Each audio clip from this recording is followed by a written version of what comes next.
Hello and welcome to Outside is Overrated Game Club. I'm your host, Tom Sedlacek, and joining me for a discussion about Cyberpunk 2077 tonight are the Hobby Box, Joe Burns. Heyo. And Dr. C, Casey Aline. Hey, what's going on, everybody? In this monthly segment, we're going to play a game with our community and invite our Patreon supporters to join the discussion. If you want to join us, support Outside is Overrated on Patreon at patreon.com/OiO. You can help for as little as $2 a month. Tonight, we're going to discuss Cyberpunk 2077 by CD Projekt Red. Well, let's start by setting some expectations. For this game, we're going to cover character creation, Night City, core gameplay elements including combat, stealth, and dialogue options, the progression systems, the story so far as we played through the first act, and our predictions for Act 2. What we're not going to cover in this Part 1 discussion of Cyberpunk 2077 are story spoilers and endgame content. Did I miss anything, guys? Nope. I don't think so. Awesome. Well, we're going to jump right into Cyberpunk 2077 with character creation. Casey, what character customization options are available when you create a new character, and how do they allow players to express their unique identity within Cyberpunk 2077? You can pretty much do everything with character creation. There's everything to adjusting the size of your genitals, which is something I think that is brand new.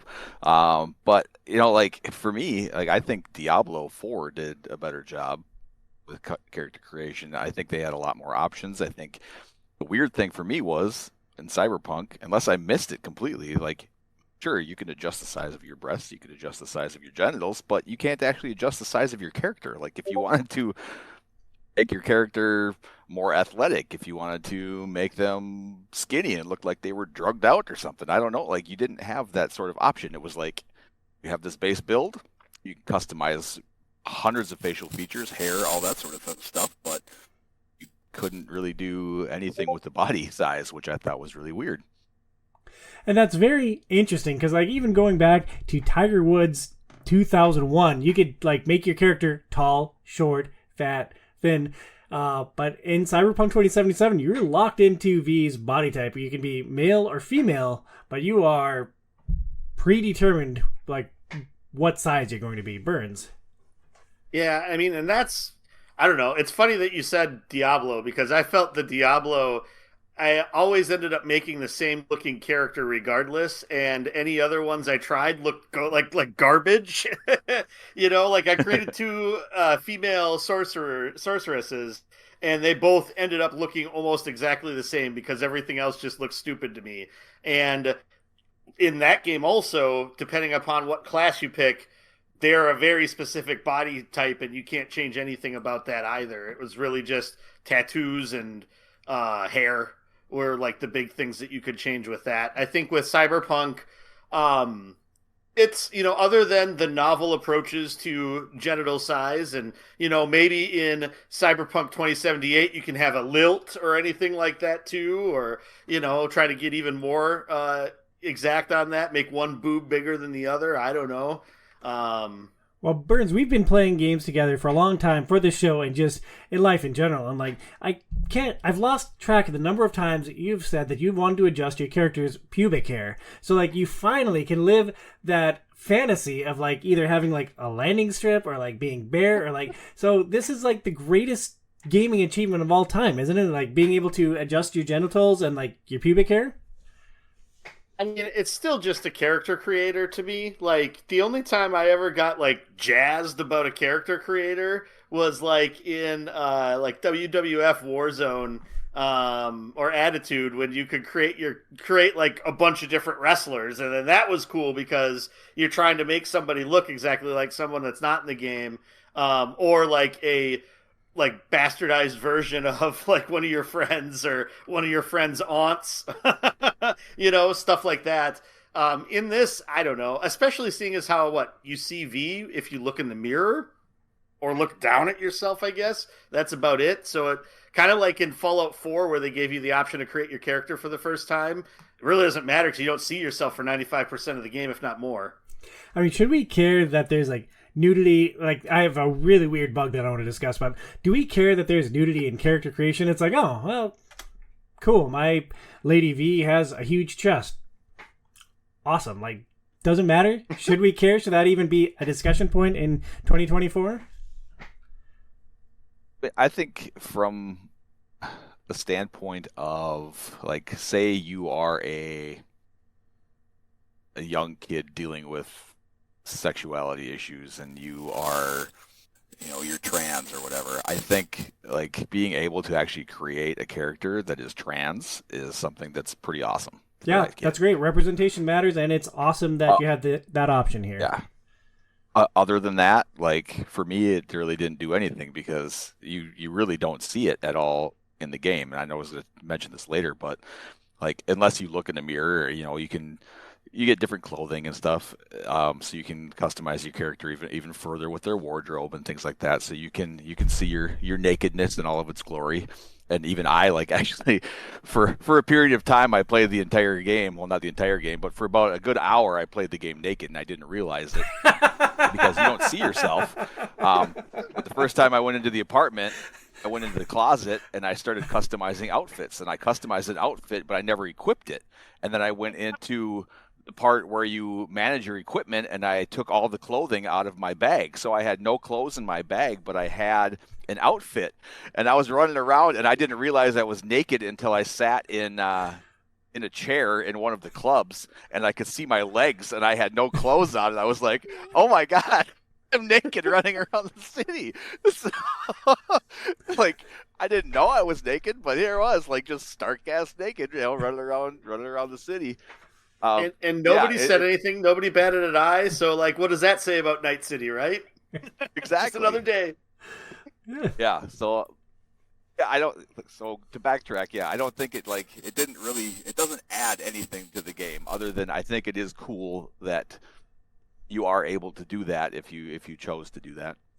I mean, given that we grew up on games like Perfect Dark and like Ultima Online, and like Ultima Online was scandalous because like you could take your robe off and you'd be like standing there in your skivvies. Like, Casey, what do you think your children? You have teenage boys. What do you think their interactions with games are going to be like compared to what we had with Joanna in Perfect Dark? Like it's a strange time to raise children, isn't it? Yeah, I mean, the choices are good, I guess. Like you said, representation is good, choices are good. So if games are starting to go that way, I think parents are just going to have to get used to it, or I guess not, and just don't let your kids play video games, because I think that's just the way that they're going to end up eventually going. Yeah, I ran into this really weird bug. Like, I made a busty female V, and so like I'm playing, and like I went into the menu, and like I was wearing a tank top, and remember in Mean Girls when they try to get at Regina Spektor by like cutting like the holes in her tank top so like her bra would poke through, and everyone just like rolled with it? Well, that's what happened with my tank top that I was wearing. Like, the boob section was just gone. It was like boobs out through the tank top, and it's like, I'm like, well, this is the weirdest menu that I've ever walked into. It's like, okay, well, take a picture of that, send it to my wife. I'm like, hey, honey, look at Cyberpunk. This is wild. What system are you playing it on? PS5. I'm playing a PS4 version with the PS5 upgrade. Casey's playing on the Xbox Series X, or Xbox One, which must be like super duper fun. Oh no, I'm playing it on the Series X. I'm playing, like you, the Xbox One version on the Series X. Although I also did encounter a bug at one point in time where I had to actually go in, exit out of the game, go back in, because the screen was supposed to load and it like never did. Weird. And Burnsy, you're playing PS4 version on PS5, or are you playing the PS5 version? Because you've owned this game since launch. You played it around launch. Yeah. So when I originally played it, I played the PS4 version on a PS5, and I downloaded the PS5 version because it's a free upgrade to the PS5 version. So I downloaded that, and I've been playing this playthrough on that. And the graphics are a lot better. Yeah, I mean, it looks super slick. While getting back to character creation, the game gives you 3 options for V's life path. You can either be a corpo stooge, a street kid, or a nomad. Burnsy, how did you start V's journey? What background did you choose? Yeah, so when I first played it, I went through as corpo, and that was when the game came out. And so this time I decided to go through it as the street kid as the background. So, I mean, I think the big differences are the initial setup and the initial quest that you have is different between the three backgrounds. So here you're taking a job to try to steal a super expensive car in order to try to pay off the debt for your friend that's a bar owner. To basically get this loan shark slash fixer off of his case. Um, and then that goes extremely well, and you end up then sort of into the rest of the quest that everybody else gets into. And how involved with that? Because I did a corpo background, and like I was set up to basically assassinate a high-end corporate figure, and you bring it to Jackie, and he's like, you shouldn't do this job. And then like the corporate secret agents come in, bust you down. And it felt like a very minor sequence in the game. It's like, here you are in the corporate world. Here's your next thing. Oh, that's not going to work out. So now you're down on your luck. Was it different as the Street Kid? Yeah, I mean, it's like, what, 15, 20 minutes. You go, you start somewhere different, and then, you do the thing. I guess the difference here, and spoilers for the first 20 minutes of the game if you play as a Street Kid. Basically, what happens is you get to start trying to steal the car, and as you're getting in and about to close the door, then Jackie's arm comes in with a gun in your head, and he's like, "Hey, I'm stealing this car." And then then you guys get busted by security, and that's basically how things wind up, and you end up friends from that. So, otherwise, then it just funnels into the montage of what they do as friends for 2 years, and then you are off and running. It's a cool montage. Casey, how was the setup from your perspective? Yeah, so I started off as a corpo, and then I found out that you were playing a corpo, Tom, and then Joey also played a corpo his first time around. So I was like, you know what? I'm gonna switch completely, and I changed, and I decided to go to a nomad. As a nomad, you start outside the city because that's where the nomads are, and then you have to perform a job outside, and you meet Jackie outside the city. And he helps you get into the city. He's already has some establishments inside the city, and he helps you. Like once you get inside, same thing. You go through the little montage, that sort of thing, and it's like you and Jackie just kicking butt and kicking indoors, and getting that rep up, and your city cred basically. So that's all that goes. But it's really kind of fun having to start outside the city and break into the city, having V there to experience everything. The first time was pretty great, since for me it's the same thing, experiencing that city for the first time. And in the end, I'm glad I chose Nomad, because it felt more relatable to me as a character, because I didn't get to really experience not a corpo where you start in the city, or even as a Street Kid where you're starting in the city. Like going into the city, seeing everything, experiencing it for the first time was pretty cool. That's interesting. And like, I love Shadowrun. I love the Shadowrun setting. And so like, I wanted to be this BA corporate person, and like they immediately established me as that. I'm like, oh, this is awesome. This is like the Shadowrun fantasy that I want. And like all these corpo dialogue options are like right in my wheelhouse. This is like exactly how I want my V to be. So I'm really glad that the corpo fit my vision so well. Brinzy, let me put you on the spot here with a question. This game really builds itself as like having unique backstories for each type of character, for each one of these backstories. How do you think it fits in the pantheon of games that have tried to do similar things? One that immediately jumps to mind for me is Dragon Age Origins, which is an epic fantasy RPG that came out 15-ish years ago, maybe even longer than that. And each character and class there had a unique couple-hour quest that you would like embark on before you're funneled into the main events of Dragon Age Origins. Do you think that Cyberpunk mastered this setup of having unique backstories for each characters, or do you think it was good enough that they had 3 different stories that you could tap into? Or what are your impressions on the setup that you walked into? I think it's interesting. I don't know that it doesn't seem like it's as in-depth as Dragon Age Origins. It's been ages since I played the first few hours of that game, and like I played it on no sleep, so I remember like literally nothing of that game and never went back to it since. And I can't really think of a lot of other games where you have an extensive backstory that could be different depending upon how you create your character that sort of flows into the game too much. Um, I'm not sure that there's a lot of things that have set that up. It's interesting flavor in this. I would be surprised if it actually makes any like massive difference by the end of the game.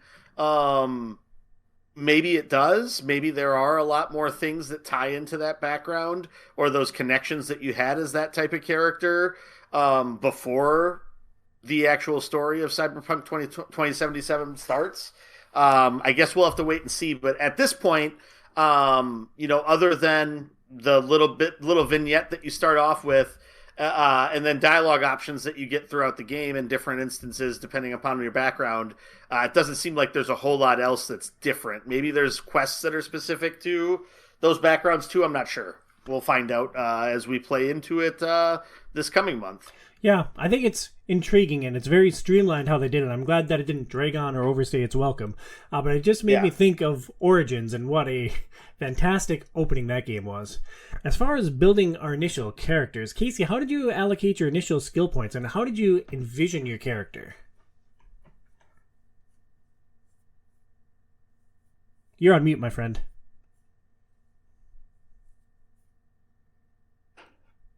Sorry, I had a bit of a cough, so I muted myself for a while. I put most of my points into cool and technical ability, and that was the ranged weapon and explosive categories, because I guess I envisioned my character as like a sniper that could maybe blow enemies to bits if I got into a pinch by setting traps or whatever. Like I didn't really know anything about how the game functioned. But unfortunately, in Act 1, you don't really get to do any of that. But thankfully, for some reason, the proficiency skill for ranged weapons is also the same for handguns. So I've just been gunning everybody down with pistols. And along the way, I've kind of just been putting some things into reflexes and body and some other stuff to help progressing with HP and evading. Do you think you'll get to live that sniper fantasy at some point, or are you having fun with the handguns? Do you see yourself going down there, or are you just going to go with the flow and like take this game as it unfolds to you? I'd like to, and I would guess that eventually happens. Like they haven't even given me a ranged weapon yet. You get a ton of pistols in the beginning. I think I've gotten 3 or 4 different types of pistols. I've gotten 2 or 3 different like submachine gun style weapons, but I haven't gotten a single drop, at least for a ranged weapon yet. I know you can buy them in stores and stuff, but I really haven't wanted to spend my money on weaponry as of yet. So I'm hoping that happens, but I guess we'll see. Just a clarification. I mean, all of the guns are ranged weapons. You're not, unless you're, grabbing the muzzle of your gun and hitting someone with the back end of it. It's not a melee weapon. So yeah, all of them are going to be ranged weapons. They're not sniper rifles, like I think was what you're looking for. But yeah, I just wanted to clarify that a little bit. Well, it's interesting though because if you read the skill breakdowns, like it actually says. I have it right here in front of me. So it says, improve proficiency with precision rifles, sniper rifles, handguns, and throwable weapons. And then there's also, the body perks is shotguns, light machine guns. So they obviously distinguish between the two in some way, shape, or form. So I was looking at ranged weapons, sniper weapons, and saw like, oh, hey, cool, that sounds fun. But yeah, so far I haven't encountered any sniper or, yes, all guns can shoot at range. I've found out even my handguns are actually extremely effective at shooting like all the way across warehouses and down long hallway corridors. So it hasn't really been an issue so far, but it would be nice to kind of zoom in and get those headshots a little bit more, Yeah, Bernsey, how did you envision your character? Yeah, so I don't know. I started putting the majority or the higher numbers of my points in the initial build into the top 3 skills. So body, dexterity, and technical. Coming into this with experience, but it's been a long time. I wasn't 1,000% sure I couldn't quite remember exactly like what a lot of the things, what was useful or what wasn't from when I played it the first time. Um, and so, but my idea was is that I wanted to be able to do like melee or gunplay, but I also wanted to be able to like move around a lot. So that's why a lot of the focus was on like the dexterity portion of that. And then technical, just because I know a lot of it comes down to being able to hack things, and so having skills in that is useful. And jack into items or drops so that you can steal different blueprint. I can't remember data sets or it's something like that. That was nice to be able to do a lot of those things, and so that's why I focused on those three. I threw a little bit more into cool, just so that because I believe that helps with the dialogue options a little bit as well. So those were kind of that was kind of like the next stat down, and then whatever is on the bottom left. I remember it because I've never even really looked at it. I haven't put many points at all into that. I think that's intelligence. I put a little bit in at first and maybe one since then, but that's about it. Yeah, I really went into tech and cool as well. Like, I wanted to be able to hack everything and use cool sciencey weapons. Like, being that it's a technological future, like, it seemed like technical ability was going to be incredibly useful. And I saw that each point that you put into your tech attribute also raises your armor 1%. So the more technologically proficient you are, the harder you are, and that seemed incredibly useful. I really wanted to make a melee character slash cyber samurai type character, but I just thought that using melee weapons, using swords in a world with submachine guns would just be disastrous. So like I thought that would be a very cool character concept, and so far I'm really glad that I didn't go that way, because like melee characters run at me and I just shoot them with my guns, and then they stop running and fall down and I loot their bodies. Yeah, and I think we might get into this a little bit down the line too, but the melee combat in this game I don't think is phenomenal. Granted, I don't know that I've played a first-person game where melee combat has actually been interesting and fun and felt like it's been like good to play, a good experience to play. So Casey would say every shooter we played is a great melee experience. Yeah, Wolfenstein Youngbloods, fantastic. And what was the Square Enix game that we played a while ago? Huge success at launch. I'm totally blanking on the name of it. Don't say The Quiet Man. No, not The Quiet Man. It was it was a shooter that we played together for Outriders. Outriders, yeah. Yeah, another great melee game for Casey. Beyond aesthetic and gameplay considerations, how does character creation in Cyberpunk 2077 reflect or reinforce the game's themes of identity, technology, and societal change? How elegant was that, guys, huh? Other than being able to create a trans character, I don't really know if they broke much ground. I mean, they give you a ton of options when it comes to altering your facial features, hairstyles, etc. But I think there could have been even more options for altering your body. Like, I was underwhelmed by the tattoos and the amount of cyberware that you could put on your face and body. But I think it would have really been cool if you could have chosen different prosthetics. Like if you had an amputee and you could have put on, different legs, or even, I don't know, put yourself in a wheelchair for all I care. I don't know, just to see how it would have worked in the game. And I see what they were going for, but I think they could have done a little bit better. Yeah, most of like the actual cybernetic options that you have tend to mostly just be cosmetic. And I think a lot of that is, and I don't know, I haven't, being as far into the game as we are, we haven't really had a whole lot of an opportunity to do too much with it. But you have, I think, a lot of options at Ripper Docks as you go forward into the game to do a lot of things like that. Now, I don't know if you can do anything super crazy, like replace your legs with like the legs of the chick from I thought about her too, Kingsman. Yeah, so I don't know if you can ever do anything crazy like that, but I think there are some pretty significant changes that you can make that way that actually have like gameplay elements tied into them too.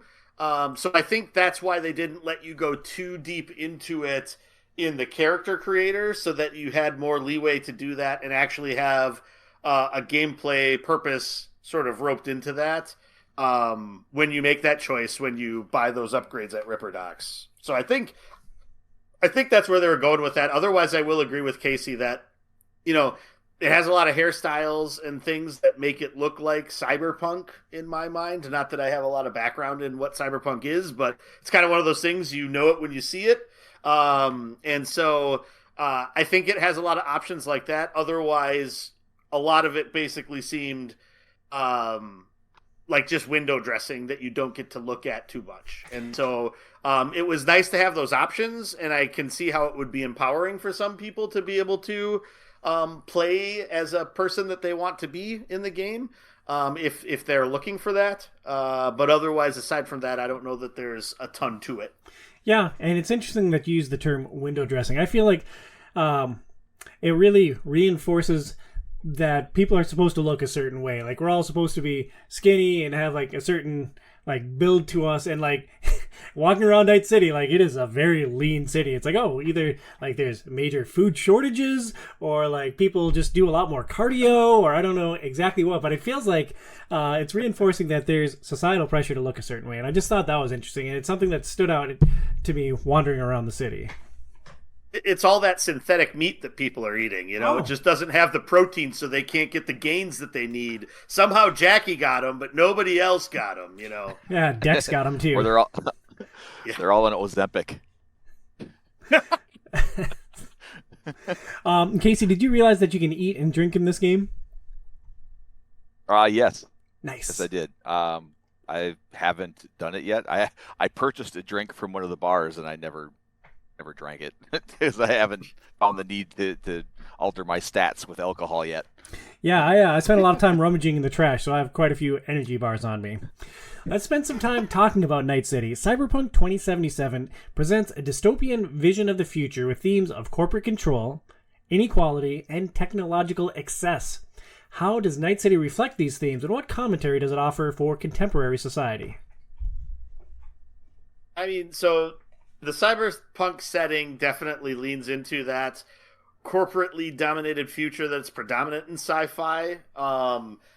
Like from Alien and stuff like that. Or I think even something that we'll talk about later this year and Blade Runner has a lot of those sort of feelings and senses as well. I mean, there's a lot of commonalities between this and that. Because it is a similar setting, and there's definitely some hairstyles and stuff that are homages to Blade Runner for sure. I was going to say, Casey, if you picked a gal, did you end up doing the Daryl Hannah Blade Runner hair for your character, or no? It's funny. Like as a corpo, I did, and then when I switched to Nomad, I changed back to I just did kind of like a, I don't even know what it's called, but yeah, nothing crazy with my Nomad. So yeah, but otherwise, I mean, it's definitely tapping into what a lot of sci-fi ends up going into, where, like, especially if you're moving towards like a dystopia, where you have the idea of capitalism continuing to evolve to the point where it basically just controls everything and becomes an oligarchy. And so, and even though the setting was created 50 years ago for the RPG, ultimately it seems like it's just as plausible now as it ever was. It might take us a little bit longer than 2077 to get to as advanced as things are. Definitely for like, some of the stuff that they allude to that happens, 50 years prior to 2077. We're not quite to that point yet either. So, we've got some progressing to do here to catch up. But just like today, who has the money has the power. That's kind of a theme kind of in the world today, and is definitely something that's like that in the game as well. So yeah, I think there are a lot of commonalities that you can see with like those themes that you were talking about, and how that ties into being like a plausible science fiction version of where we're at now, even though this was created quite a while ago. Yeah, I think the game designers did a really great job at conveying just the brokenness of the city and giving you these little nuggets of the corporate corruption that got the city into the state that it's in. And you can really feel as you kind of explore that desperation of the citizens, and they seem to be like in this state of dependency on something, either whether it's sex, technology, drugs, or violence. It's just like they're just they're just broken, like, and you can really feel that as you're walking around. And they're broken because everyone is trying to screw everybody else. To give an example from the game, you're recruited by this fixer. A fixer is a person who sends you out on jobs. They're the quest giver. They're kind of the one that assembles the team, and you're a member of the team trying to go out and steal corporate stuff. You're recruited by Dex, and at one point in one of the early quests, you have an opportunity to cut him out of the job. You're working with a client, and she wants to meet you personally, and she offers you a certain cut of the take if you just freeze Dex out altogether. And I don't think the choice that you make in that situation matters in the end, but it did give me something to think about. It's like, oh, how is my V going to interact with this world? Am I going to be just like every other corporal stooge, am I going to screw everyone out, or am I going to stand by my guy who brought me into this in the first place? And then you complete the quest, and something happens, and you see just exactly how this world rewards your loyalty. And it's like, I thought it was really interesting, and it set an oppressive, like, overbearing tone, because the world is in a rough spot, and, like, yeah, it's fun to, like, go out and be powerful and, like, progress and make money and become powerful, but it's like, man, what is the point of existing within Night City? So, yeah, I mean, it definitely really hits on the whole fact that you're still just one person in this massive city, and you're this one person trying to fight upstream against just this whole society that's built in this specific way, and these large corporations that have just this vast amount of power.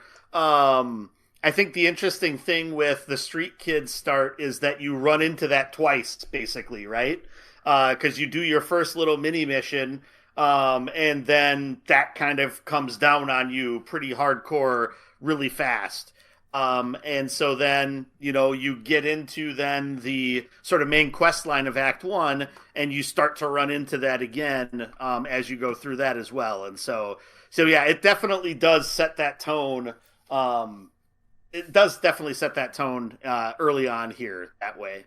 So how effectively does Cyberpunk 2077 establish the setting of Night City in the first act? What elements contribute to just the immersion that you feel in the city and its sense of place? I think they did a great job with the city, and I loved in Act 1 the limited time that I got to explore. Like, I didn't realize that you could actually fast forward time in the game. So there's one part where you have to get into a club, and you're not allowed to go to the club. Club doesn't open until 6 o'clock. Well, game time, I was there at like 3 o'clock in the afternoon. So I had this 3-hour window to kill. And I'm like, like I said, you could just fast forward to 6 o'clock if you want to, and then go right in away. But I took that time to really explore the city. I did some side quests.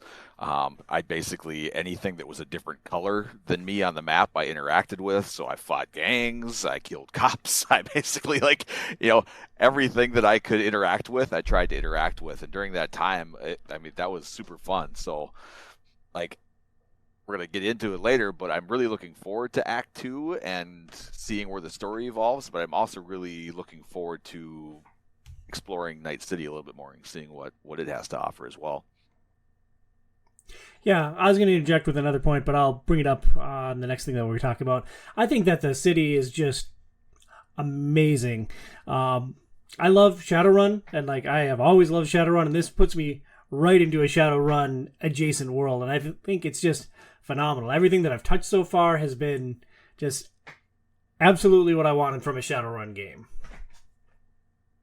Yeah, I mean, that's good. And yeah, the city itself, like the skyscrapers, they look like kind of a grungier version of if you're thinking of Tokyo, Japan. That's a lot of what the aesthetic seems to be, all these video boards and things like that everywhere. So it's the skyline looks really cool and impressive, but it still has this little bit of dirtiness to it.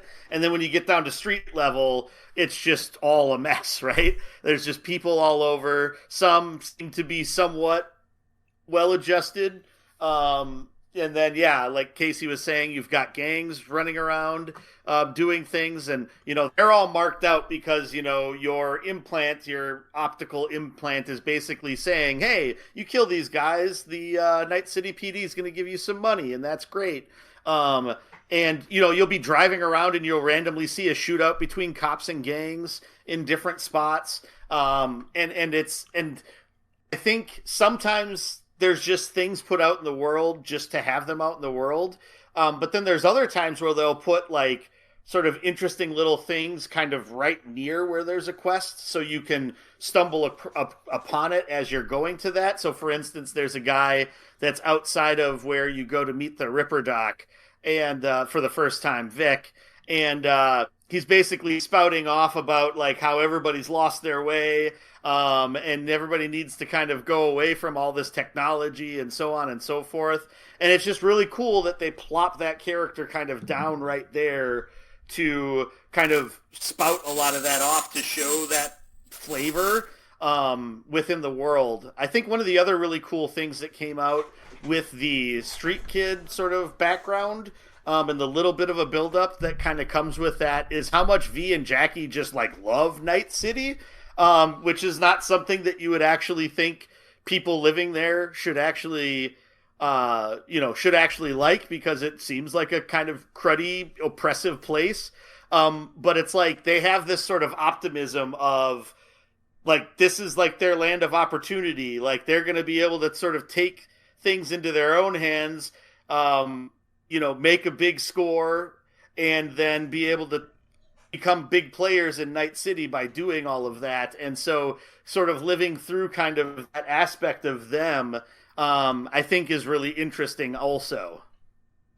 Yeah, you get that exact same story from the Nomad part as well. So do you get something like that too as the Corpo, Tom? I guess, well, you would know too, Joey, since you played through it in the first time. But that's it's been a big long thing time too. Since I like, played it, so I don't really remember. Yeah, I mean, when you first get it. Yeah, go ahead. Sorry. I mean, you get the scene where you're going through the all the little cutscenes of them on their travails and adventures together. Yeah, and I know that's part. So maybe that's just the base part of the main story too, that they kind of have that. But I know that there were some like Street Kid dialogue options that kind of related to some of that too. That I had as options when I was going through that too, which is also neat. And so but there's just lots of things in the world, I think, that help to either add flavor to it or allow you to interact with it and get something out of it in one way or another too, which I think is really cool. And one thing that they did an extremely, extremely great job with. V and Jackie think that they can control their destinies, and I think that they honestly believe that, bless their hearts. But we know better. Let's move on to some core gameplay elements. You have an arsenal of guns, melee weapons, and cybernetic abilities. Joey, would you say your approach to combat is aggressive, tactical, or stealthy? So, like, originally, I wanted to be able to have the flexibility to kind of go all ways, to be able to be stealthy when I need to, be aggressive when I need to, be proficient enough with guns because I know there's just going to be a lot of firefights, but also to try to use melee weapons. But pretty early on, at least with the weapons you get early on, melee combat just is pretty bad. I mentioned that earlier. So then it really comes down to basically I'm stealthy until stealth is no longer an option. And then really it just kind of comes to you just have to kind of go balls to the wall. Try not to get yourself in a bad spot. But also, I feel like in a lot of the playstyle that I was sort of setting myself up for is that there's times where you just need to close the gap in firefights to try to put people down. Otherwise, just sometimes more enemies keep coming. And so the ability with some of the perks that you get, both in the body and dexterity kind of trees, give you the ability to have be faster when you're sprinting, but also be able to reload while you're sprinting and shoot while you're sprinting. And without those perks, I don't think you can really do some of those things. And I think a lot of that really helps in the firefights to try to either get yourself in to try to finish someone off that you're having a hard time because they got behind cover, or to get yourself to cover because enemies started coming around you from somewhere. Because that's the other thing you really need to watch out for, is you can't really get stuck out. Especially if you're playing on like hard difficulty. If you get kind of stuck out in the open, you're going to be screwed. Yeah, I die so much, and I can't tell you how many times I've been stuck. My general tactic is to run away, so I am at my best shooting when the enemies are running at me and I'm running backwards. But I cannot tell you how many times I have canceled a reload like 3/4 of the way through to hit the healing potion. It's like, oh god. So, well, good, I have a little bit more life now, but I don't have any bullets in my gun, so let's reload again. Yeah. It's been awesome. Casey. Yeah, go ahead, Brink. It gets hectic. No, it definitely gets hectic. And so yeah, so I think, being stealthy at first, and really it's just using your like optics to get a good surveillance of what all is in the area, I think is important to then knowing how you want to approach the situation. Yeah, and I would prefer to play stealthy, but it just never really happens. Like I try to use my optics to scan, and I'll usually lock in on a security camera, and then I'll like survey the floor to see where everybody's at. And you can maybe usually sneak up on one or two guys, but then like you said, Joey, it just seems like all hell eventually just breaks loose, and I'm forced to run everybody down.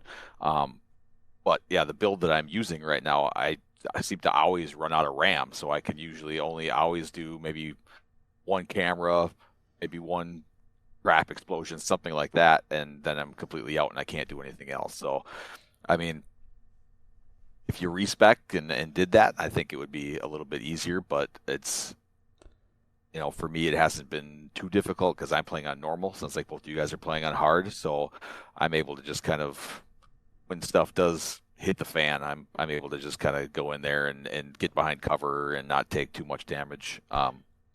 The first boss was a little bit of a challenge for me, but mainly because I had a hard time getting behind him. So when he would, you had that big, I don't know if it was the same, I'm assuming it's the same boss where he's fully armored on the front and you got to get behind him and shoot all the, on the back. So I had a difficult time maneuvering behind him, which is why I kind of started adding into my dexterity so I could get a little bit more movement for potential future fights.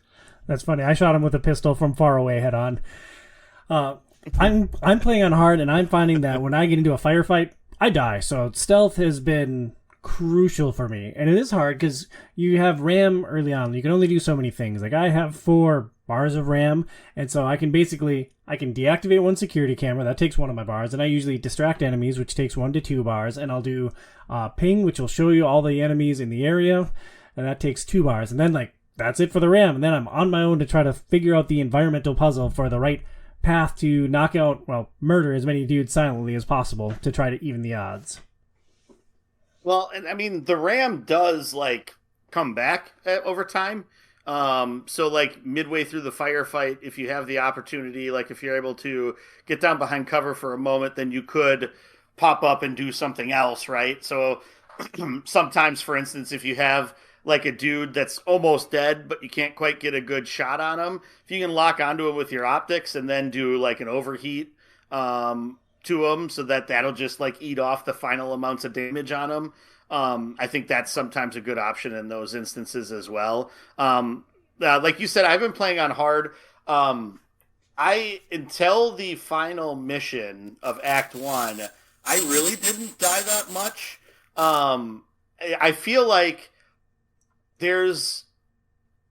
by default, there seems to be a little bit of a snap to enemy kind of piece that seems to help a lot. And I feel like with a pistol especially, but even with submachine guns and stuff like that too, I'm able to get headshots pretty reliably, which really starts to eat chunks out of the health of the enemies. And so as long as you're able to try to stay out of harm's way and not get shot too much, and you can get those headshots kind of racked together, I feel like it's still manageable on hard.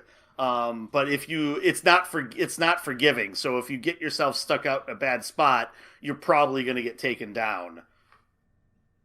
Is there like an in-game advantage to playing on hard other than like, I mean, do you get more street cred? Do you get more something for playing on hard difficulty, or is it just like I get to tell look at the the world that size I of play on my hard on my podcast. That's yeah, something. or is it just that like look at the size of my cojones? I'm playing on hard. Yeah, Yeah. I chose Go it. ahead, Tom. I chose it because when you initially select your difficulty, it says that on hard, you're going to need to leverage cyberware, leverage consumables, and basically use all the tools at your disposal to succeed and thrive in this game. And that's what I wanted. I wanted it to push me. And so far, it hasn't pushed me to a point of being like broken or frustrating, but I do die a fair amount. Casey, you mentioned the firefights that you have in the street with gangs. Like, those are lethal for me. So, like, every time the guns start shooting, like, I am reloading a save multiple times. That's the only time I've died in the game so far is a street fight with the gangs. And I only died once, but it was those I'm sure are extremely hard on hard. Yeah, it's Some interesting. of them are. It depends on how many there are. Ultimately, if there's only a couple of them, you can usually incapacitate one of them with one of your hacks, and then gun down the other one before the other guy's back cognizant again. If you get into the point where you're up against 5, 6, 7 of them, then you really have to be focused on distracting one direction, incapacitating one, trying to shoot these guys down, backing off into cover, making sure nothing's behind you or going to come up behind you. So you really have to plan out at that point in order to be able to handle that. And yeah, the main reason I picked hard was because a lot of times I find in like shooting games, kind of like Tom said, but I didn't really look at the menu for that, is it's just like usually when you play on hard, it does push you to try to use all of those pieces of your arsenal. And I like that challenge. Sometimes if there isn't a lot of challenge coming back, I can get bored with stuff. So that's a lot of the reason why I typically tend to play hard on them. And yeah, I haven't run into anything like I did in like Call of Duty Black Ops Cold War, where some of the difficulty stuff near the end of that game was just oppressively hard. So hopefully this game doesn't devolve into that. I don't think it does, but For this discussion, we played through the first act of the game.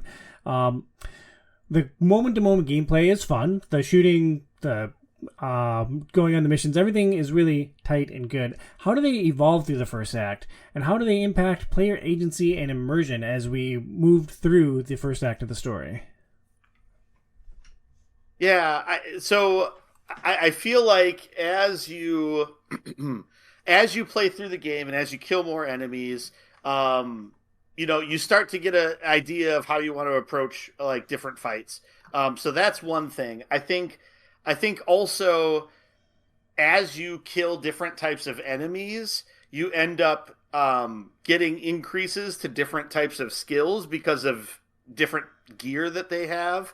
So like if you kill more melee focused enemies, you'll get I believe it's like samurai is one of the skills.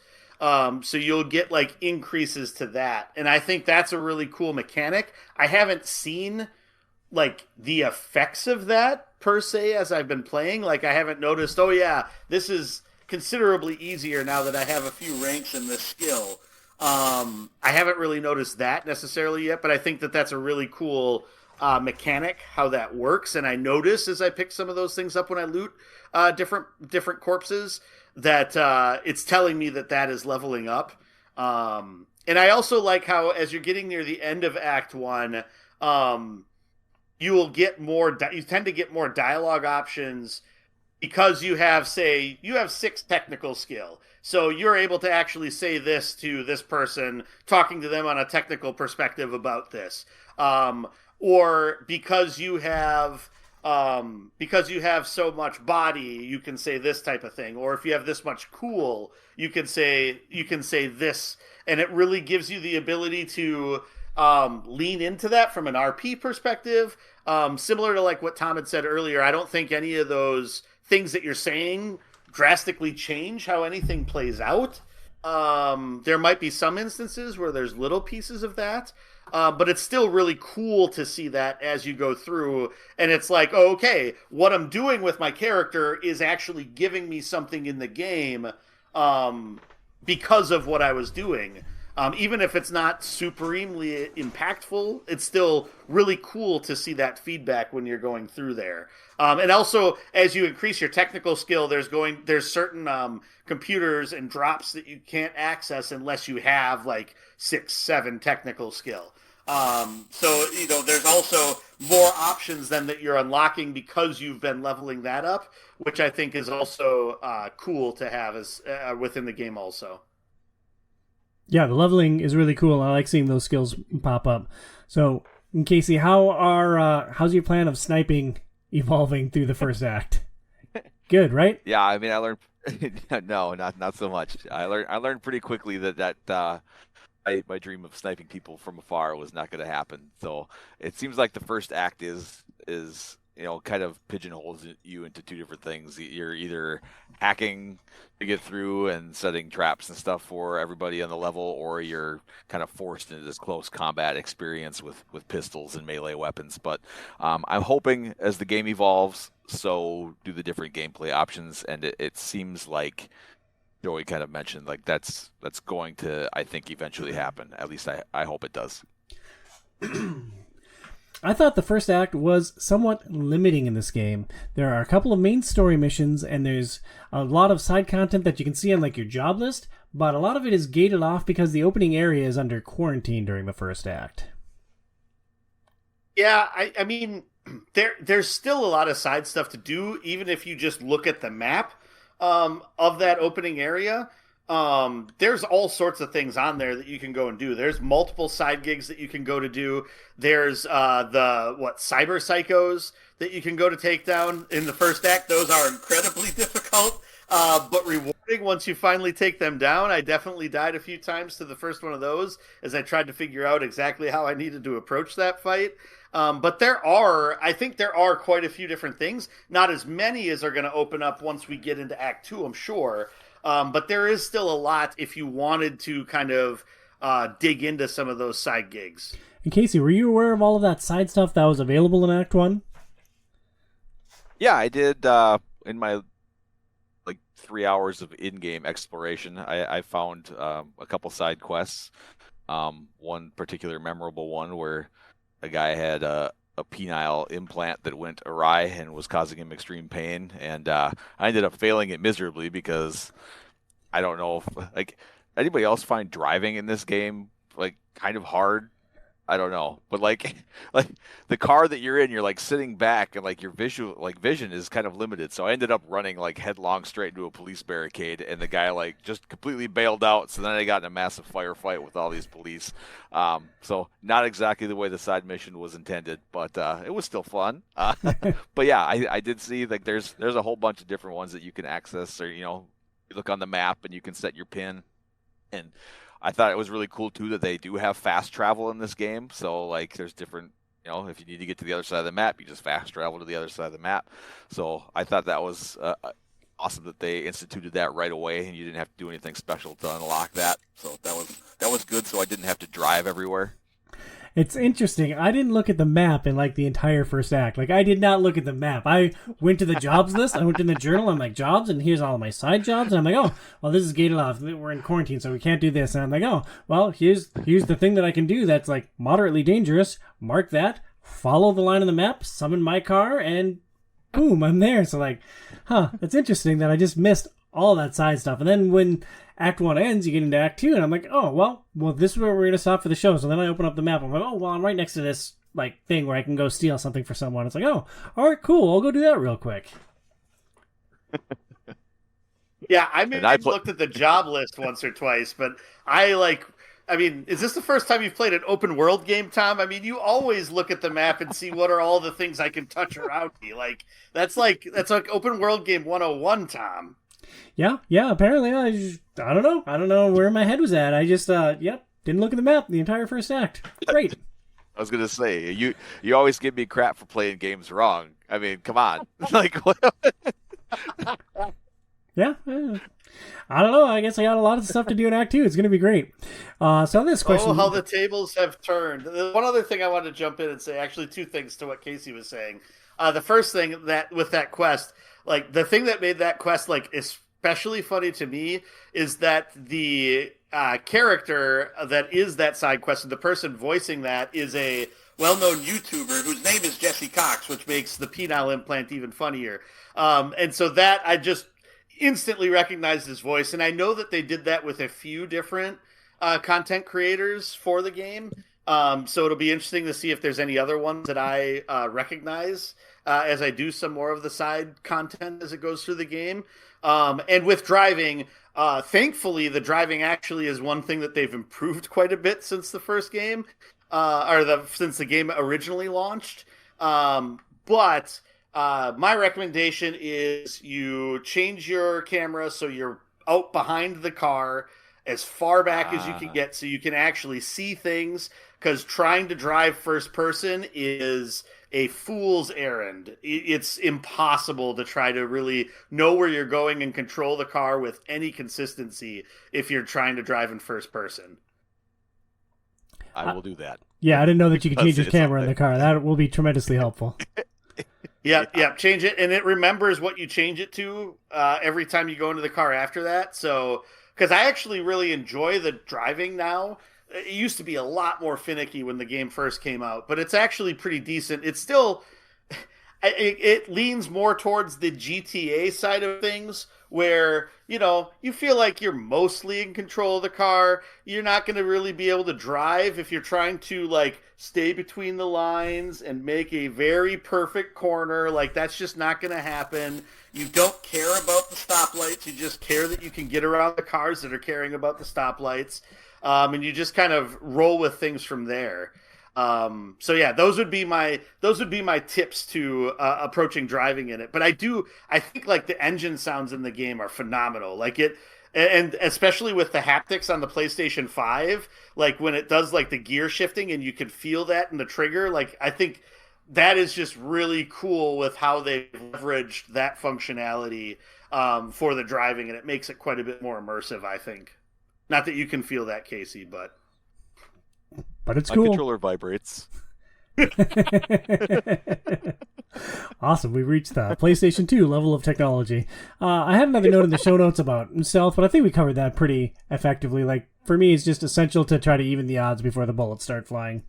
Let's talk... Yeah, go ahead, Burns. I was just going to say, I think there's most of the gigs in the first act, for sure, lend themselves a lot to trying to do the stealth first approach. I do like the fact that when you do go to try to do a stealth takedown, it gives you the option to either kill them or just knock them out. And then, like, the one other thing I would say is I never saw a time, other than the time where they were telling you about it, that it ever made sense to try to hide a body. There was one time where I tried to, because I was worried a guy was going to turn around and see the body, and he just saw me walking backwards, lugging a body over my shoulders, like, hey, stop! And it's like, oh, well, this heist is boned now. So the first time I did this in-game was, like, right outside the Ripper Dock, and I come up and there's, like, a gang member standing there, and I was like... That's cool. So I walk up behind the guy and I snap his neck because I'm just like, whatever, I'm going to experience this game, right? So I do that and I'm like, ah, crap. You know, like everybody on the street's just freaking out because I just snapped this guy's neck. So I pick him up and I put him over my shoulder and I'm like, all right, they told me I got to hide this body so nothing happens. And I'm looking for like a can that I could put him in, right? So I'm like carrying him down the street. And all of a sudden, a police car just comes up from the side and smacked right into me, just flung me into the wall. Body goes flying. I'm like, oh my God. All of a sudden, I'm just getting shot. So that was like my first like real, you know, like, because a Ripper Dock is like one of the first things you do. You get outside. So that was just a real fun experience. Like, welcome to Night City, dude. Yeah, exactly. There's lots of ways that cyberware tools can help you in this game. Like with stealth, you can get cloaking and distraction tools. Burns, how do you see stealth play evolving over the rest of your time with Cyberpunk? I mean, I'd be interested to see what more options would be available down the line. if there is like actual cloaking, because that would be nice to be able to sort of sneak yourself into the spot where you'd want to start a firefight at. So far, it mostly is just distracting or damage, status effects, dealing stuff. And so, yeah, most missions, it's like I use my RAM to turn off our most like encounters within a mission. It'll be I use my RAM to turn off a camera that's in the room. And then if I have a little bit left over, I'll put one of those status effects on one of the dudes, shoot the other guy, try to kill him before that guy is sort of integrated into things, and then just try to kill that person. So that's really the only ways that I try to handle that. Otherwise, it's like if I can find computers to turn off all of the security like cameras and stuff like that in that sector, I'll try to do that as well, because I think that just helps from there not being like more and more mobs of people coming in. So yeah, I don't know. Hopefully there's a lot more that you can do with some of those aspects, and maybe some more either lethal things or things that allow you to hit more than just the one guy you're pointing at, would be also really cool. So I don't know. We'll see how that develops. For me, on playing on normal difficulty, I really don't know if I'm going to have to rely on stealth all that much. It's the first bits of the cyberware for me that they got didn't have anything to do with stealth abilities at all. For me, it was weapons. So it was like my hand. I got like upgrades to like my weapon accuracy or something. I don't remember exactly what it does for sure, but I didn't have any stealth options at all for my first bits of cyberware that I had, and maybe that's dependent on what you choose for your initial skills. I don't really know how that works out, but yeah, I would, like, so far I haven't had to rely on it too much, other than kind of like what you just said, Joey, like just scanning everything initially, trying to figure out like, okay, what can I do with this camera? What can I do with this? And then I'm out of RAM, and then from then on I'm shooting everybody with pistols. So we'll see what happens. I basically want to shed all of my fleshy bits and my humanity and replace it with like technological upgrades. Like I can't wait to see what all the cyberware options are, and like I want to deck out everything. I'm gonna have to do so much side stuff just to buy all the cyberware that I want, and I can't wait to break that down in our part 2 discussion, just like how crazy I went with cyberware. Like I want cloaking, and I want to be like bulletproof, and I want to be able to shoot webbing like Spider-Man and fling across the maps. Like I can't wait to see the full suite of options. Tom basically wants to be RoboCop. Yeah, RoboCop Spider-Man, yeah. Thank you for not smoking. Yeah. Plus, Neo crossed with John Wick, so like, fit them in too in my Lady V. The dialogue system in Cyberpunk gives players choices, leading into branching narratives and unique interactions. Burns, how did your dialogue choices impact the story and your relationships with the other characters? So ultimately, from an actual like in-system perspective, that's the one thing I just don't know to what level any of the options actually affects like the avenue that the story goes in, or how a character relates to you moving forward. It would be cool if some of that comes in. I really wish there would have been a little bit more of a payoff on some of that stuff in the first act of the game, but maybe there's going to be some of that down the line. I'm not sure. Well, to give a specific example, there's a main story mission early on where you have to recapture a drone from a gang, basically. And as part of that, you have the option to meet with this corporate person who also wants to recover it. And she wants you to basically pay with her money so that they can track the gang. And like I said, no, I don't think I want to do that. And she just got like pissed and blew up at me. And I'm, oh, all right, well, I burned this bridge forever. Cool. Do I reload it or just roll with it? And I decided to roll with it. Then at the end of the mission, she's like, all right, well, you did me a solid, so we're cool now. I'm like, I don't even know why you were mad at me in the first place. Like, great. Bye. Yep. And I think the cool thing about that is that, like, you don't have to go down that path. Like, you don't even have to talk to that gal. You could just move on to the next step of the mission. She gave me the cred chip, so on and so forth. I paid with that, and I think I got the same ending with that as you got. So Yeah, I don't know to what extent that's going to pay off down the line. Casey, did you do that portion of that mission, or did you just skip that? Okay, because I that'd be did the the only exact thing. same Is thing. okay? That's the one thing I was wondering is if that just they don't pop up down the line, or if they still do, and it's just no difference. I'm not 100% sure, but I know there's a branch there where you could take the cred chip from her, go talk to the gang, and not pay with that cred chip. You can just give them the cred chip, and then they do something with it. So it's interesting that there's all those minor variations, but again, I think they all empty into the same pool. So it's like, is it giving us agency, like making us feel like we have some control over this thing or not? Or Yeah, I feel like if you did that option and you didn't pay with the cred chip, because the cred chip turns out, spoiler alert, to be it has like a virus or something in it that they figure out when you pay with it. So I think either way, they're going to figure out it's got a virus. They're going to still attack you, and that story is just going to progress the same that way. At least that's my hypothesis on the whole thing. But yeah, like there's go. also supposedly an option where you can hack the cred chip. Because there was a I pop up tried. that came up that said that you could. I didn't try. But yeah, I tried and failed. Like it was actually really hard. It was like most of those are super easy. Like you're just like scrolling down, going across left, right, whatever. And like that one was really hard. I'm like, what the heck? So yeah, I tried and I failed at hacking that thing.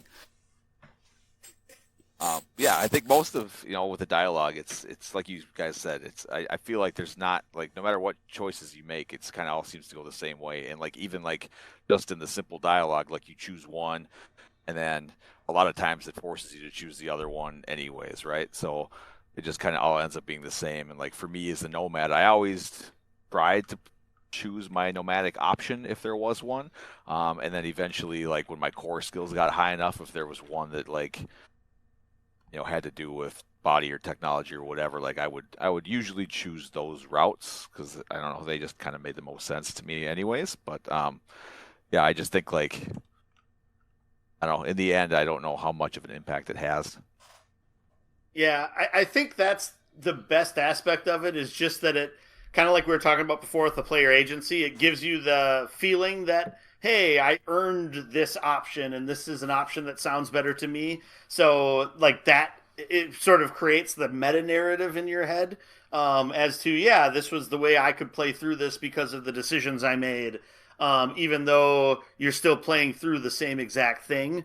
The other thing I will say about just like the dialogue in general is that the voice acting I think is really great, especially V and Jackie and their banter back and forth and stuff is super fun. But I think even basically most of the characters that you're talking to through this game, I really enjoy the dialogue and back and forth between them and how the voice acting is throughout all of it. yeah, agreed. It's phenomenal. Um, and then I totally spaced on where we're at. As you Progression system. Yeah, it's great. Yeah. It's phenomenal. Yeah, it's How good. do I get It's out of really this good. freaking conversation? Yeah. As you advance through Cyberpunk 2077, you earn experience points and you level up. This gives you skill points and perks to enhance V's toolbox. Casey, how did you focus on upgrading your character? So far, I've kept putting most of my skill points into the technical ability and cool. I put a few into body and reflex for the added HP and evade aspects, but as far as perks go, I put them mostly into the skills that have offered health regen and then some weapon damage modifiers. Yeah, and for me, I've focused more on putting points now into Dex and and technical, just to try to get those numbers up. And then from the perks, like I was saying before, it really has been all about like the mobility types of things that I've been trying to beef up. And I'm finally sort of into that second tier on like the dexterity level. So it's been trying to look at what a lot of those options are. And then I'm almost, I think, to the second tier of the technical ones where you can actually start picking some of the perks within there, which I think should also open up a few different avenues to go down or things to focus on. So I'm looking forward to seeing how more of that develops and how that's going to help things. I focus mostly on tech, specifically with perks in the crafting tree. But I thought a lot of the perk trees were really interesting. And like I started in crafting, then I did a little bit of engineering to boost my quick hacking abilities. And then I started looking at the other ones. I'm like, oh, there's a lot of cool stuff in all these trees. Like I want more perk points. I got to do more stuff. And that is one of the nice things about upgrading your ninjutsu and your other sub skills. Like generally you get perk points for upgrading those. Got it. So there are systems for crafting and upgrading weapons in this game. Did you guys mess with that, or how did you kit V out for your runs? I didn't do a whole lot with crafting. There was like one point where I was in a situation where I really wanted a couple of melee weapons, and I had like sold all of mine, I think. And so it basically got to the point where I needed to craft like a baseball bat quick, so I had that to try and see if that helped with the situation I was in. It didn't help me. I just needed to use a shotgun and just plow through the thing. But so yeah, basically my loadout would end up being I'd have a pistol in the first spot, kind of like Casey was saying before. I feel like the pistols are phenomenal in this game. You can use them at a pretty lengthy range and be really accurate with it, especially once you can get like some sights on them. And it's also good for when you're trying to be a little bit stealthy and you can put a suppressor on them. They still seem to do some pretty good damage. Usually my second slot then is going to be like a submachine gun. Those seem to be the better options I've had. None of the assault rifles have seemed like they've really put out a lot of DPS. And so it's been like the submachine gun in my second slot, whichever one's the strongest one that I have. And then usually a shotgun or a melee weapon in the third slot. And since melee has kind of landed like a wet fart for me, it's mostly been shotguns. So the shotguns are awesome. Like I love how they blow people off their feet. Like that is one of my main defensive capabilities. To go, oh, he's running at me, shotgun. Oh, hit him again while he's down. Even the odds. Yeah, I basically kidded myself the same way.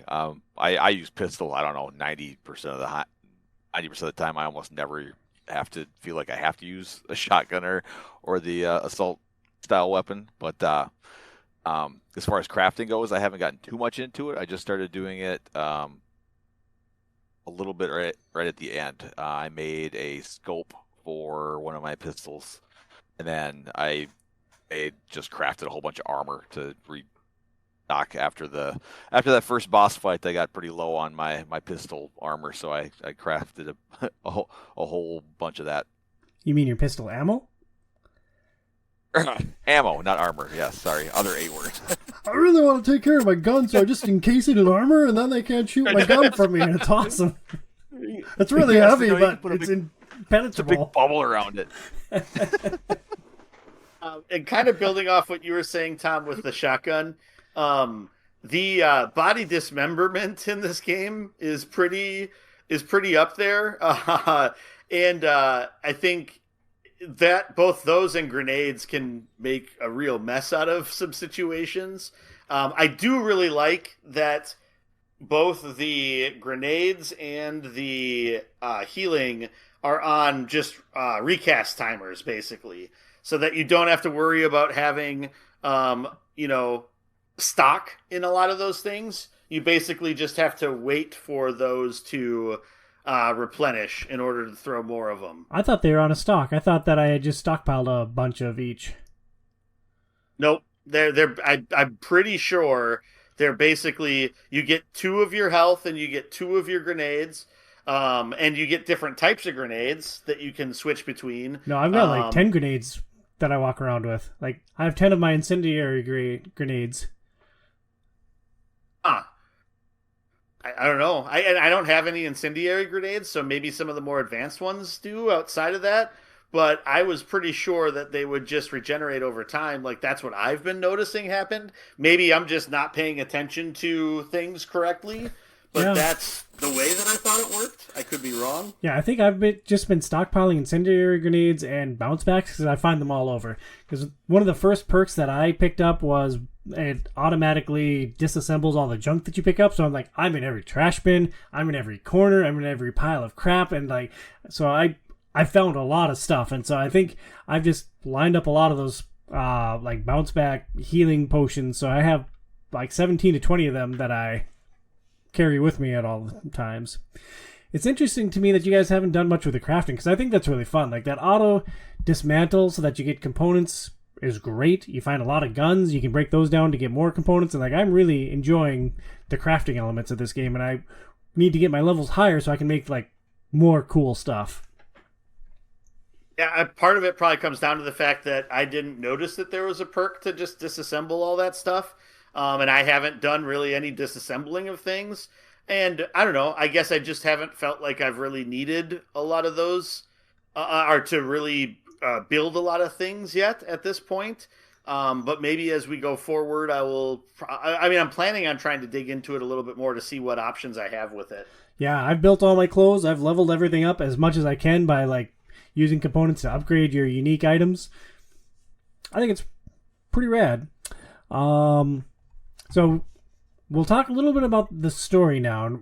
Let's avoid spoilers in this part 1 discussion. We'll talk more about spoilers in our part 2 discussion next month when we've theoretically experienced the entire story of this game. So Casey, I'll start with you on this one. What surprised you about Act 1? I mean, it's hard to comment here without being spoiler free. So I feel like I'm going to piggyback off some of those things that you guys wrote down, but like everything that happens with Jackie, like, you know, from the beginning, and then how it all kind of evolves in Act 1, I thought was awesome and shocking. And then that arc was really good. That's basically all I'm going to say on the show is that, yeah, that was really good. Yeah. And then, like, I don't think, you know, spoiling, like, Johnny Silverhand isn't a spoiler. I think everybody kind of knows that, you know, Keanu is in this game, and that, but like, but how he comes into V's world, it was so good, and awesome. Like I knew that he was in. I'm going to cut you off here, Casey. I knew that he was in this game, and I knew that he had a prominent role, and like how they rolled it in. And it's like, oh my god, this is phenomenal. And it's like that was right at our breaking point. That is right at the end of Act 1, the start of Act 2, and it's like, I can't stop playing this now. Like I need to play this nonstop until like I pass out from exhaustion.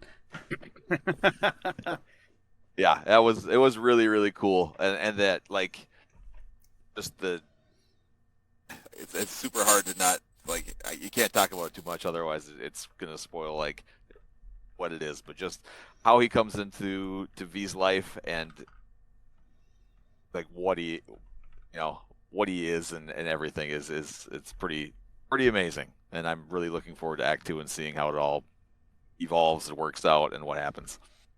Yeah, I think everything with the end of Act 1 and the transition into Act 2 is like a high point of the game for sure. It really hooks you and wants you to keep kind of seeing how all of this is going to play out.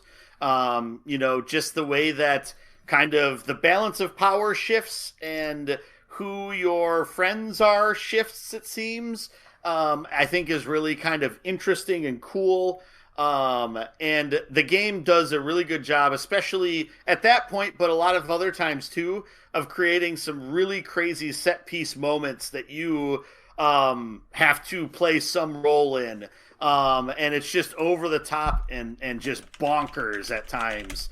The things that you have to try to get yourself and your companions through. And so I'm guessing that's probably only going to amplify as you move forward through the game and as you meet more people and get probably more companions that are following along with you or working with you to try to fight against the powers that be in Night City. So yeah, I think nothing really surprised me because I've already played through this part of the game once. It's been a while. I was a little surprised at how much I remembered as I was getting to it. It's like, oh yeah, this is the time when this happens, and oh yeah, Dexter Deshawn, I like you, yeah, you know.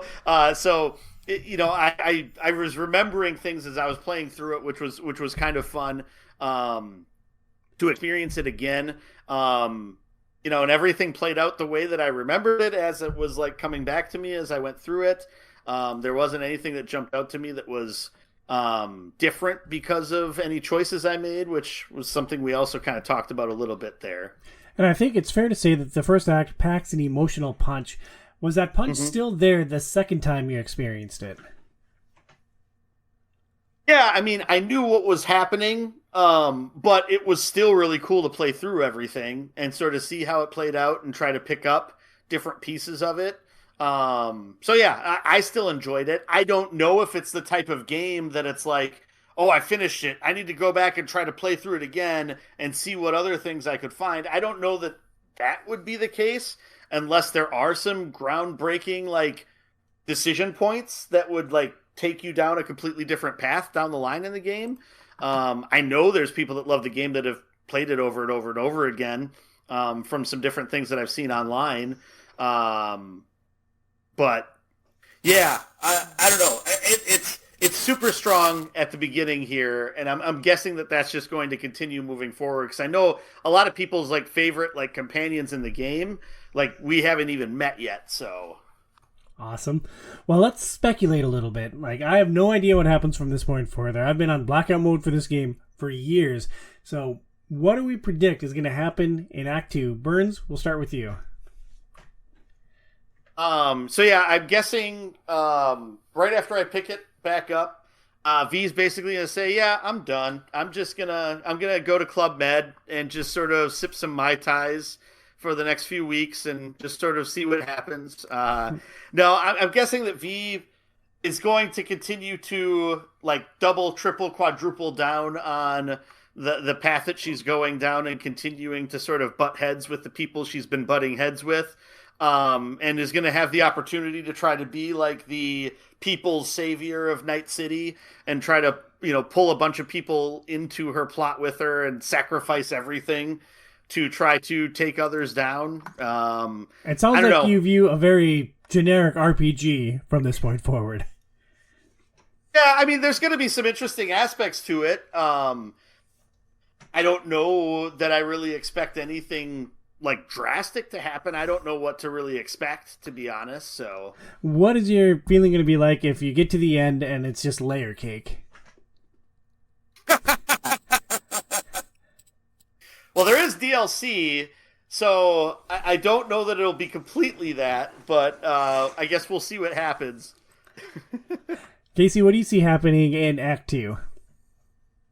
I see myself just killing a whole bunch of people. I mean, it's kind of what happened in Act 1, right? But Act 2 just ever more so. And yeah, I think Joey's right. I think, your character is going to be, I think in any game, they're designed to be the hero of the game, right? So that's, you're going to be, there's probably going to be some genericness to like your character and how it evolves and to be the hero of Night City, right? But I do think it's interesting, and I don't think this is too much of a spoiler, but how after everything happens and you're in the apartment and everything, and like you have kind of the good pill, bad pill scenario, like could you just take a whole bunch of the bad pills and like I wonder what's gonna, like end it early? Yeah. I mean, is that an option? I don't know. Like so Yeah. Well, Johnny Silverhand has a solution.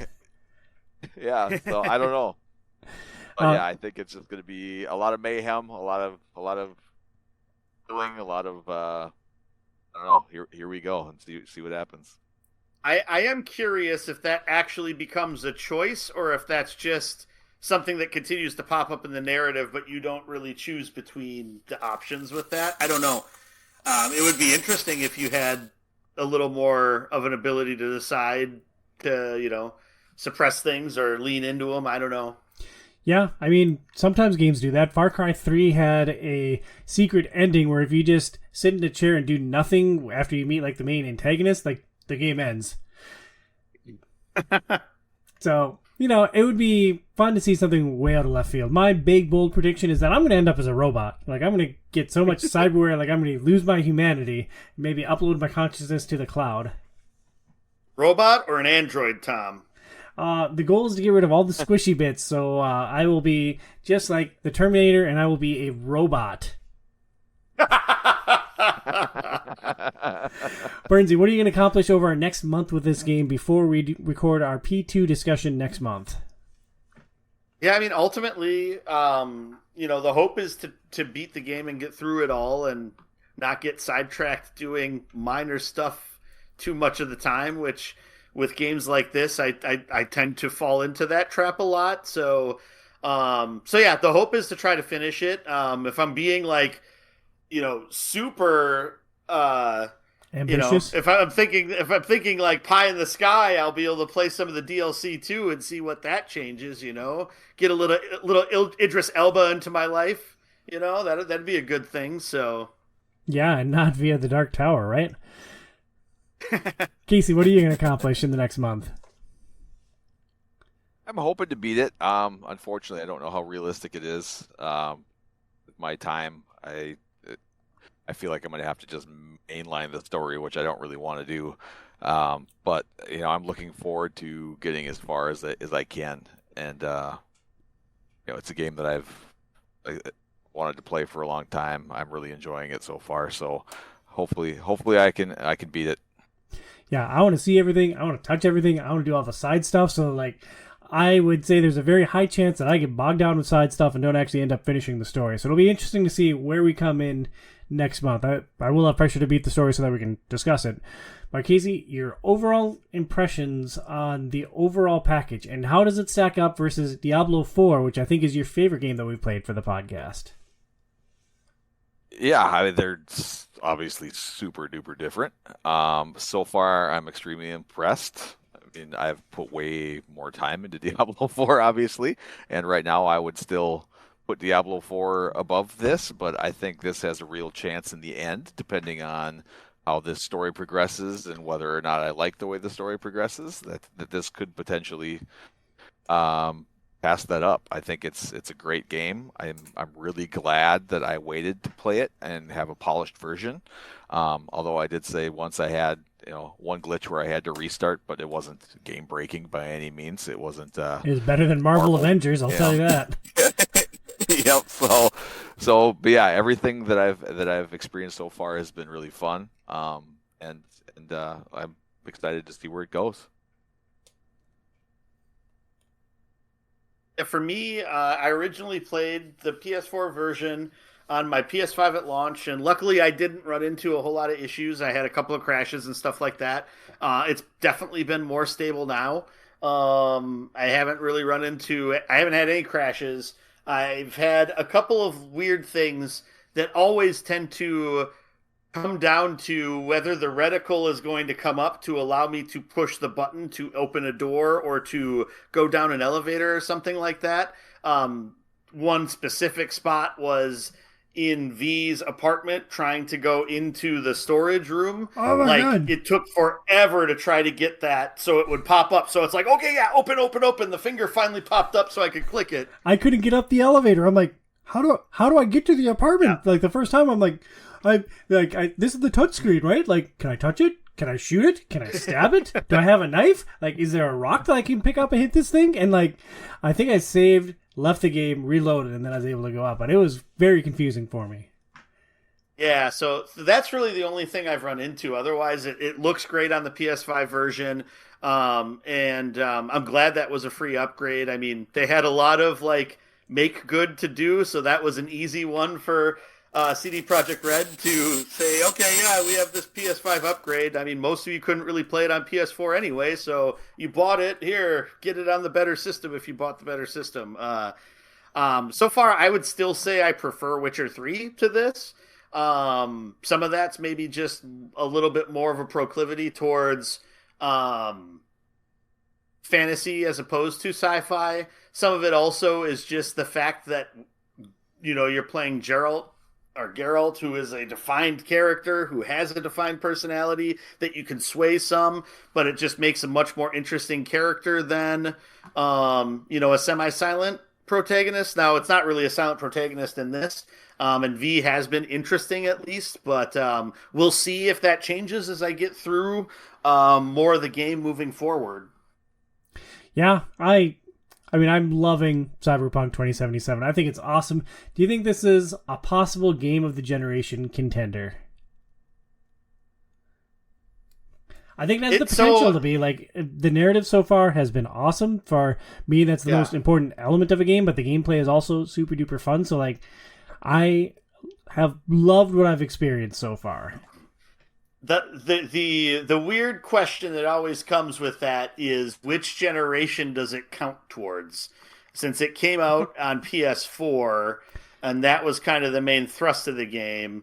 Like, is it that generation, or is it where it actually has seen success, which is, the last year in the upgraded versions, because the DLC is only available. The DLC isn't available for, playing on Xbox One or on PlayStation 4. It's only available for the next gen or current gen consoles now. Considering it didn't really of run. the series ones. Sorry, considering that it didn't really run on the past gen, I consider this a PS5 game. I think they made a big mistake releasing it on PS4 and Xbox One. Like, I think that was a silly thing to do when the game basically didn't function. So I consider it a PS5 game, and I think it has the potential to really be one of the best games on PS5. Yeah, I mean, the benefit that they have is that there hasn't been a ton of games that have really hit this generation. Will it get to the same level as like God of War Ragnarok? That's a tall order. Will it get in the same ballpark, to be considered one of the best games of the generation? Possibly. But there's a lot more of the game to find to play through and see if it lives up to the good start that it's had so far. Yeah, well, we will break down every element of it next month when we finish our discussion on Cyberpunk 2077. I hope you'll jump in and play with us. Anyone that supports our show on Patreon is welcome to be a part of the discussion. Please support our show. Outside is Overrated at patreon.com/OiO. And until next month, stay inside, kids.